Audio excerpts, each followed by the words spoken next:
I find like taking a photo in the moment, like when I reach for my phone or something, it takes me out of whatever moment we're in. We both have very specific, different ways of appreciating a moment and experiencing a moment. And it's not about a lack of caring or a lack of seeing. It's just different. Hello. This is the Help Me See podcast, and I'm your host, Bianca Morra. I'm an artist, educator, and a self-admitted, highly functioning, anxiety-ridden mama who's obsessed with making meaning and art out of this one and only life. Something that seriously pains me is hearing someone say, "I just wish I knew how important that was at the time." Or when I lay my head down at night and I think about all the times during the day with my kids that I was anything but present. It's exhausting, but I really believe that there's comforting news here. I believe that if we continue having conversations about intention and awareness, we can live more fulfilled lives and create amazing work. I hope you leave each episode feeling inspired by your everyday and a deep peace of knowing that you're not missing it. So grab your coffee, settle in, and let's talk about everything that's right in front of us.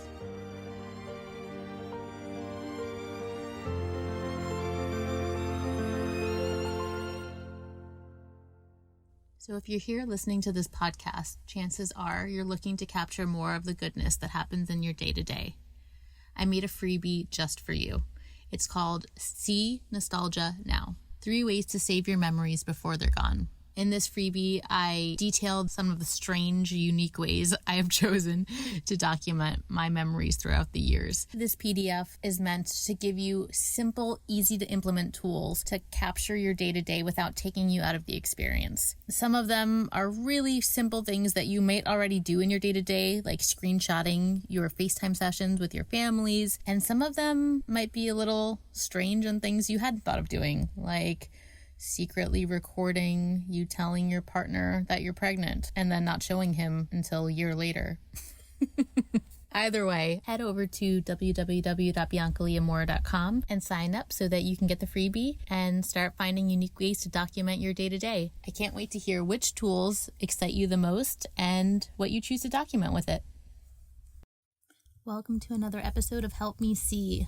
Today I have my first guest. He just happens to be my partner, significant other, baby daddy, Ben Anderson. He's also an artist, and he's a working animator. I thought it would be helpful to have an actual couple talking about today's topic because it's definitely something that's unique to a relationship. So while no two people are alike, no relationship is alike, I do think the undercurrent of the conversation is important. And even if you can't relate to us specifically, I think the underlying message here is actually quite universal. So let's get into it.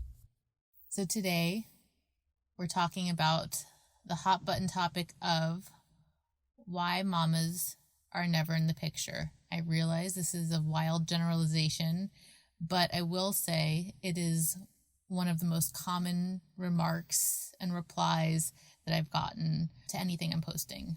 I'm never in the picture. My partner never thinks to photograph me.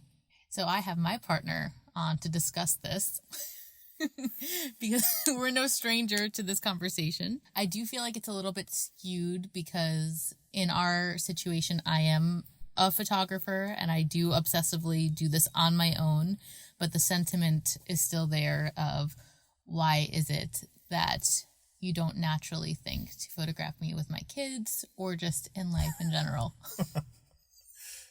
First of all, thank you for having me. Been a big fan of your work for a long time. It's really wonderful being in your closet. And can't wait for this grade A roasting. No, this is a productive conversation. Yes. I'm not trying to, skew one way or the other. I actually have a pretty neutral standpoint, but I'll let you talk first before I talk about what I think it is. All right. I'll take the apple out of my mouth. An easy excuse, I guess, because you are a photographer. Not necessarily a fair answer. Truthfully, I don't know. I've been thinking about this ever ever since Cassius was born. And I really never think to take a photo of anything unless I find it funny. And oh, like when the few photos you have of me is I'm falling asleep on the couch with my mouth open or something. yeah, both of you slack-jawed, all twisted up and contorted. I find it hilarious. And the most I take pictures of the kids is when you're not around. Just in case, something that you think would be cute or like missing something. Then I do find myself thinking of taking photos, or, if Silas is in my office while I'm working, I'll take a video of him that I would think that you'd want to see.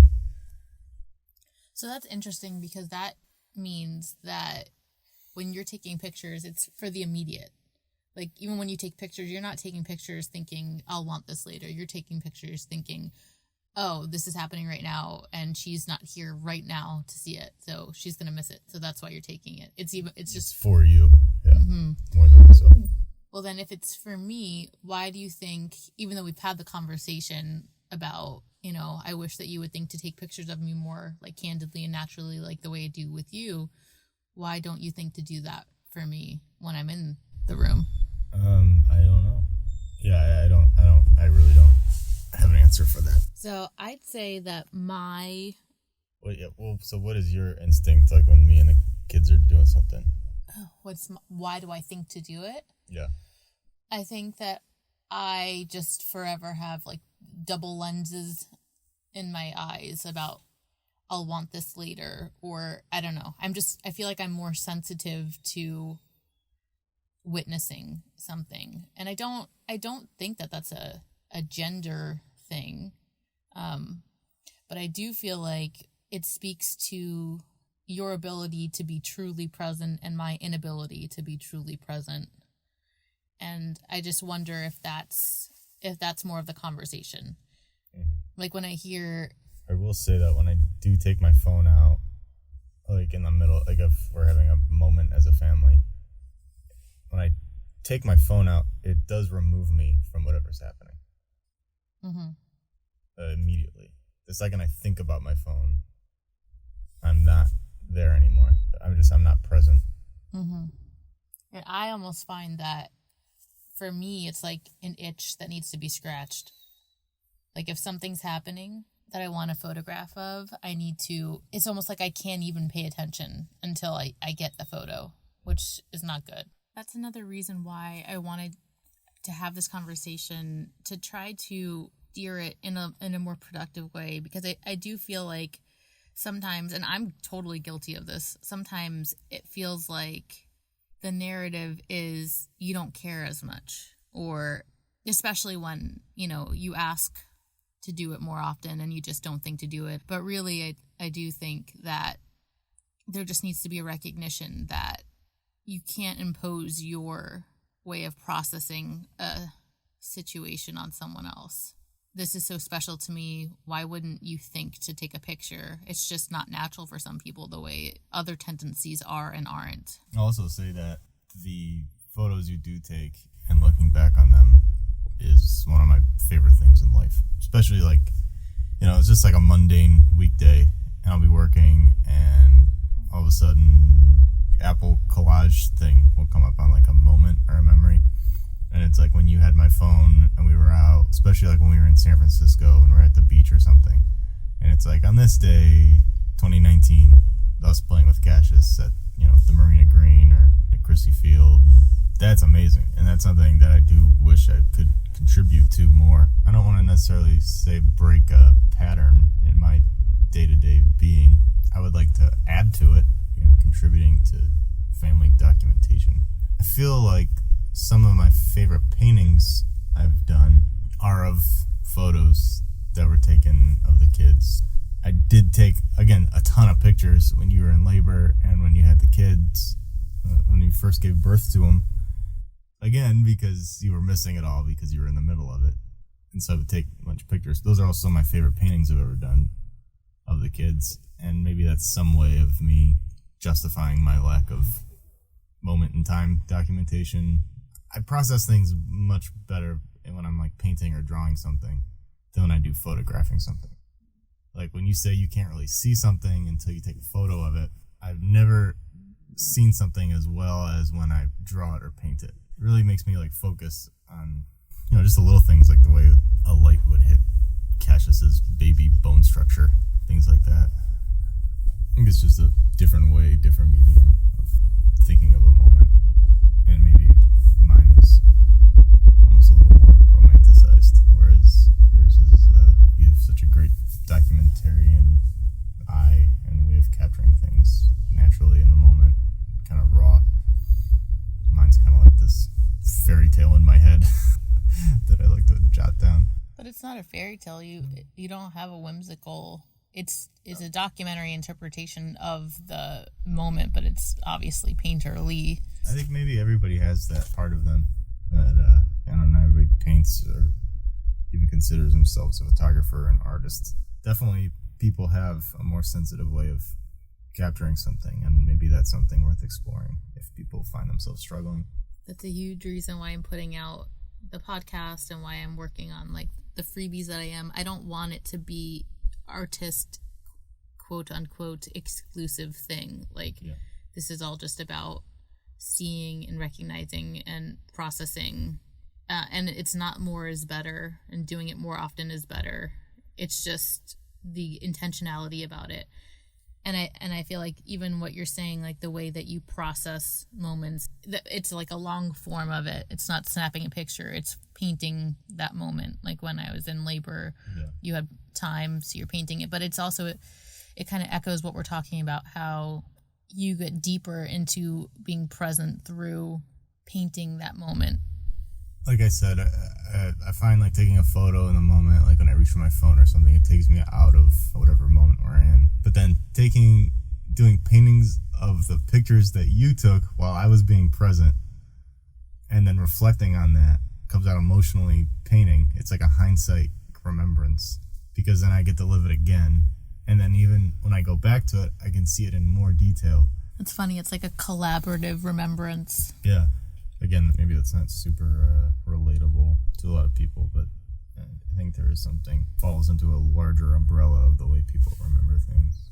No, it is. It's relatable in the sense that we both have very specific, different ways of appreciating a moment and experiencing a moment. And it's not about a lack of caring or a lack of seeing. It's just different. I also feel like I wish I had a less frenetic and manic way of trying to save things. I know that even when I'm doing a session and I am photographing someone, there's no reason for the sheer amount that I take. And I know that I have the ability to be more selective over the moments that I'm taking, but there's just there's so much difference in one frame to the next for me. So which speaks to your shooting style and the way you make select. And then when you show me like 1,000 photos of them and you're going through your selects and you make your select, compositionally some will be very similar, but then there's a little difference, and then you'll bring out the differences in your editing, and you help me appreciate that. I also get that just the way I work, one frame at a time. What would you tell people whose life and job isn't necessarily documenting or drawing or painting or something?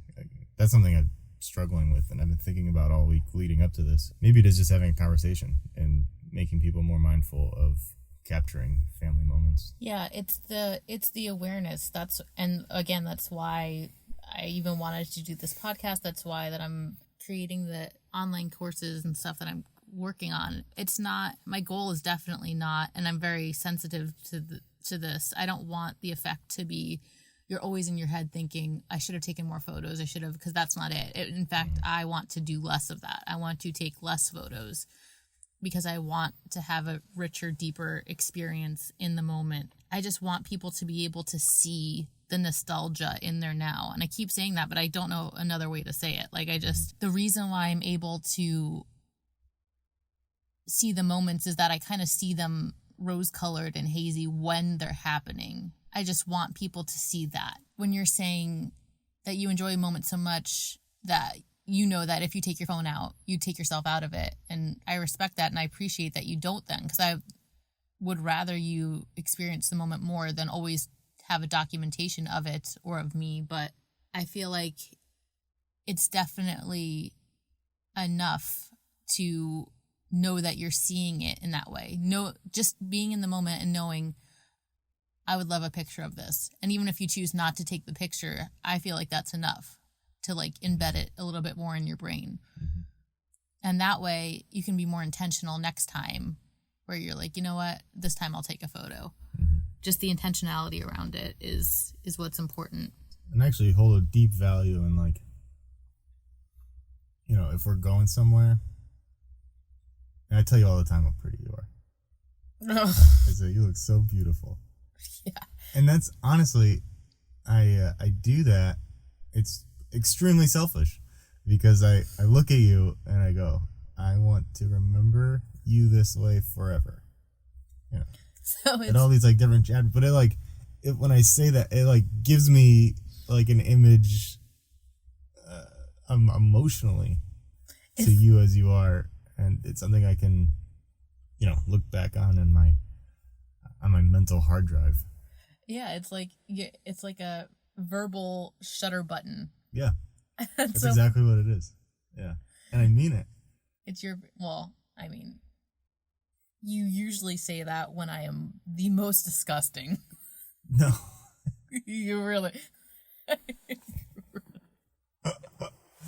I find sometimes I feel like it's a cruel joke when the times you choose to say that. But when you put it that way, it is really interesting because you say that at very interesting times. And I guess that's your version of taking a picture, which is, I guess that's something that I'd like to challenge whoever is listening. The 4 people listening.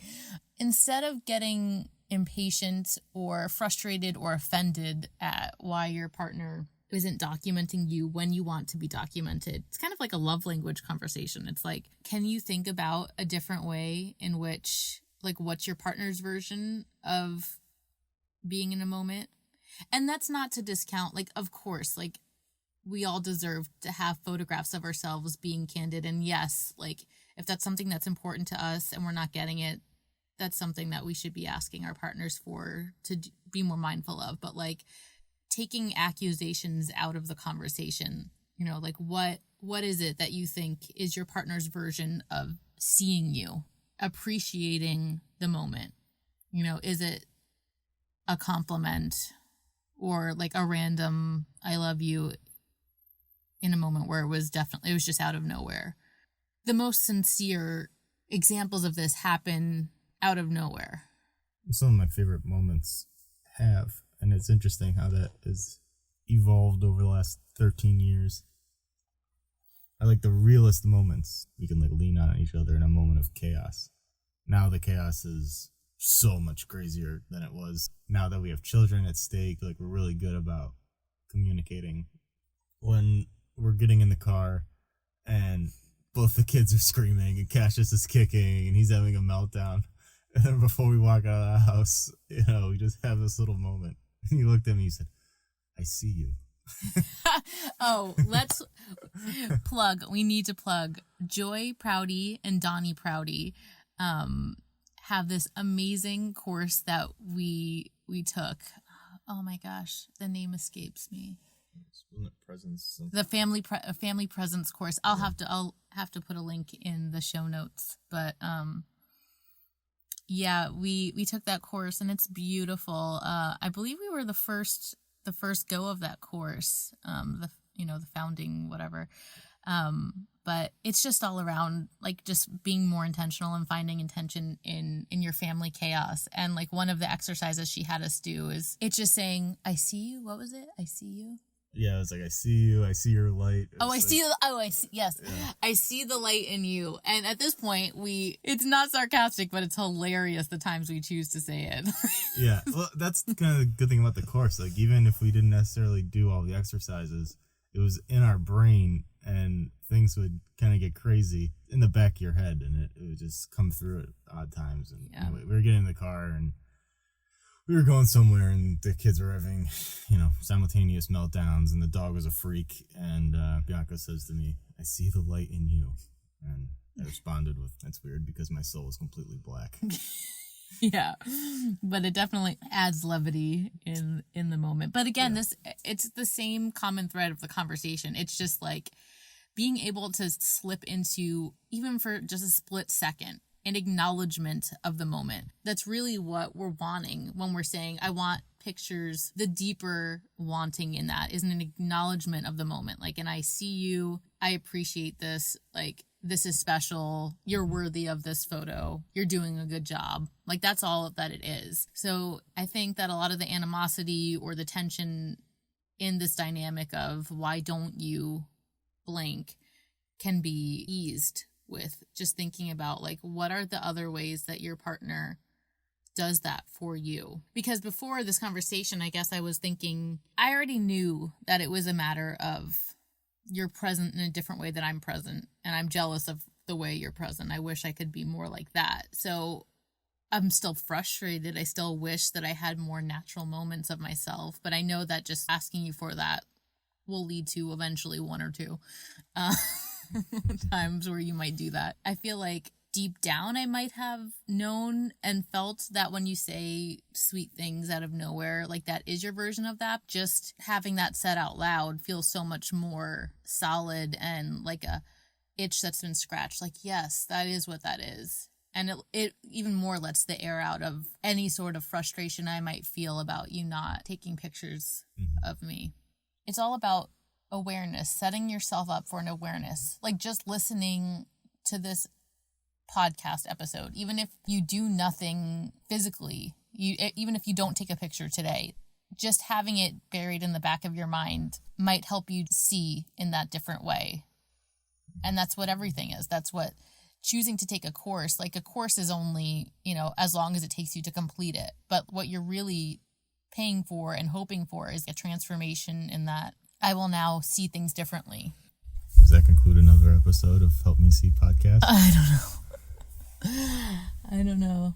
We could do a part 2 sometime based on any feedback. Yeah, I feel like the feedback's going to be like rioting partners mad that you tell me I'm beautiful randomly.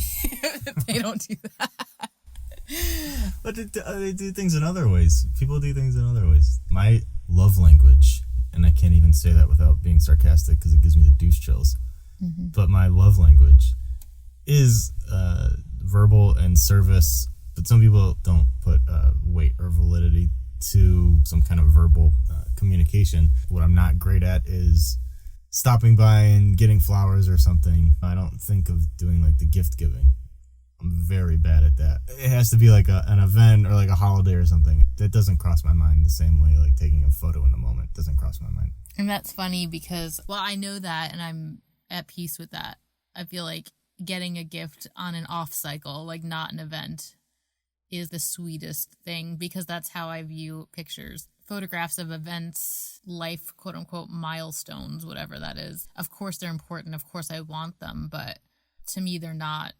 That's not real life. That's not the moment. Getting a gift at those times, I don't mean that it's less special. I just mean that I always feel like it's more special to get something for no reason because what that symbolizes. So, but yeah. So I think the biggest takeaway, people are probably like, what the hell am I listening to? What happened?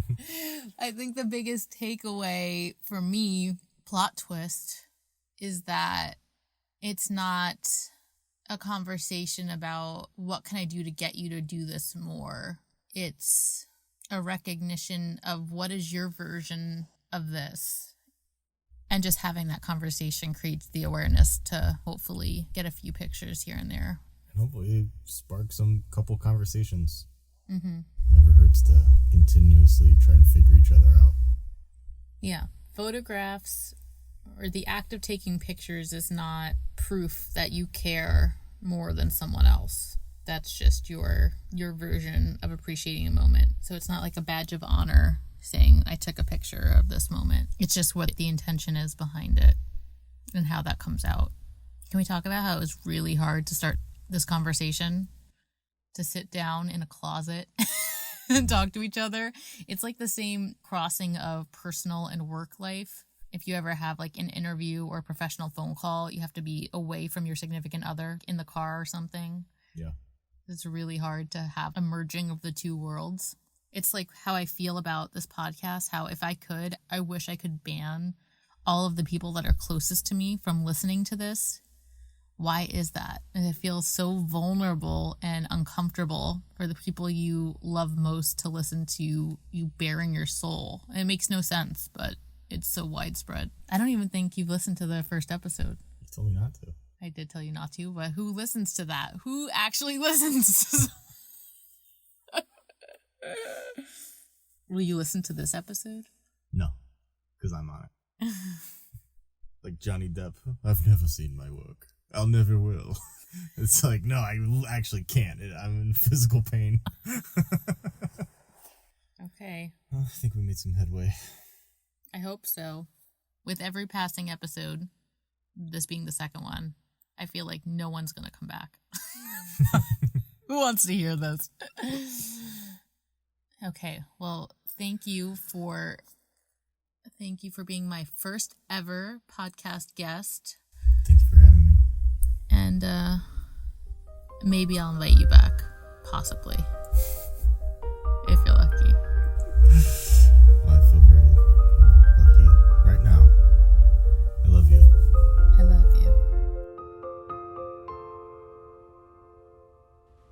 Do you want just a minute to breathe and soak up the goodness of your life?